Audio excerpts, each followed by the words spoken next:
Hola, soy Camila Aldaïs, me tocó interpretar a Montesquieu, fue un filósofo y escritor francés y fue reconocido por sus contribuciones y pensamientos en el político y social. Hola, soy Daniela Miranda, me tocó Maquiavelo, fue un historiador, escritor, filósofo y político italiano del Renacimiento.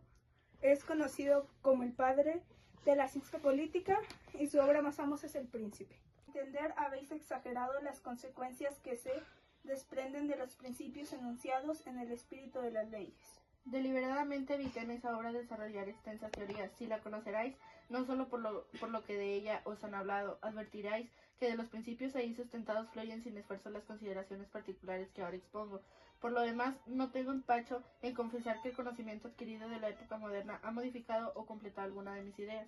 ¿Creéis entonces que seriamente que podéis demostrar la incompatibilidad del despotismo con el estado político de los pueblos europeos?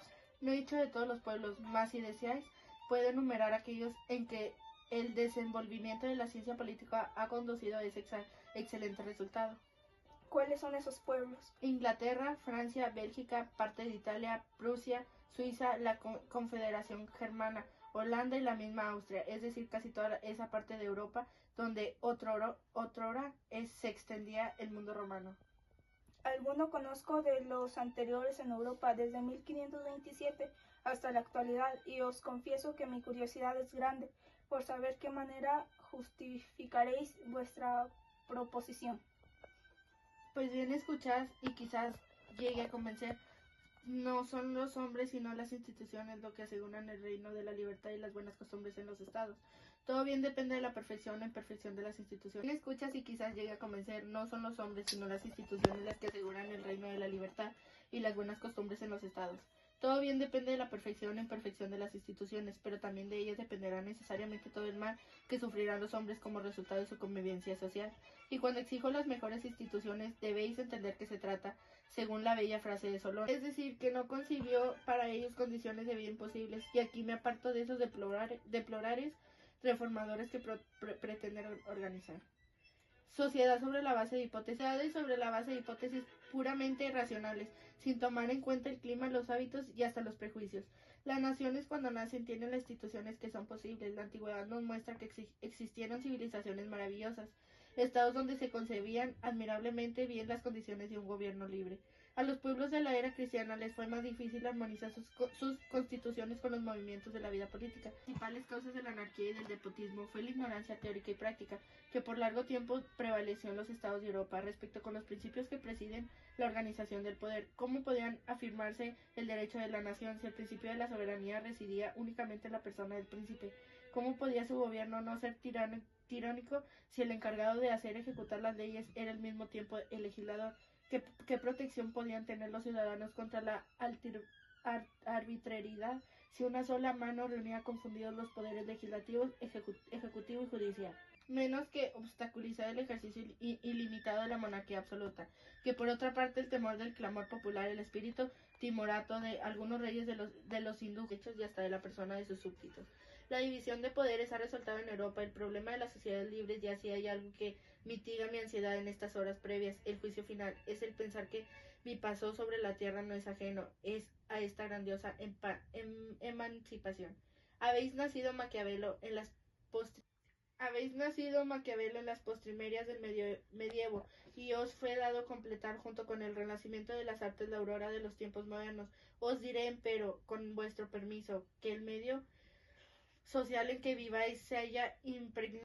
Europa era un torneo, ideas de guerra, dominación y conquistas trastornaban al espíritu de los hombres de estado y de los príncipes. Convengo que en este entonces la fuerza lo era todo, y poca cosa el derecho. Los reinos representaban una presa para los conquistadores.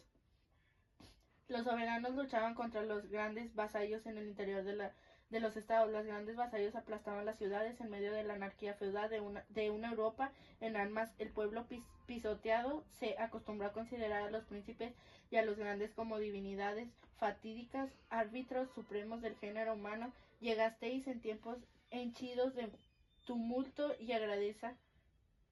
grandeza a la paz. Es complementado capitanes intrépidos, hombres de acero, genios audaces, y ese mundo cuajado en su desorden de una sombría belleza.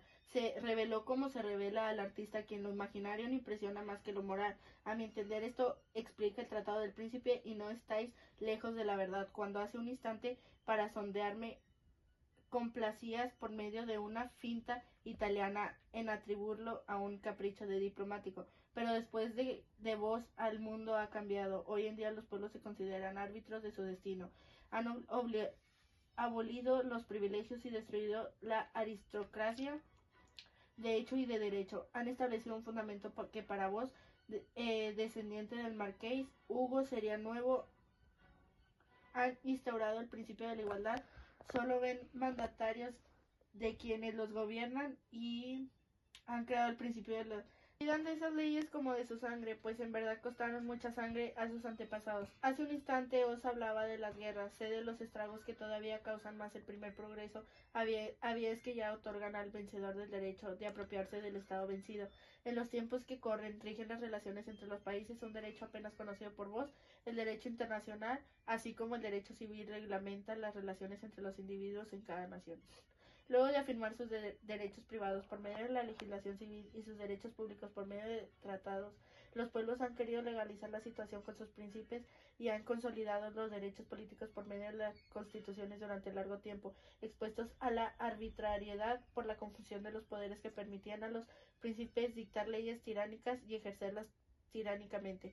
Los pueblos han separado los tres poderes, legislativo, ejecutivo y judicial, estableciendo entre ellos mismos límites constitucionales imposibles de transgredir sin que cunda la alarma en todo el cuerpo político. Esta sola reforma, hecho de enorme importancia, ha dado nacimiento al derecho público interno, poniendo de relieve los superiores principios que constituyen la persona del príncipe, deja de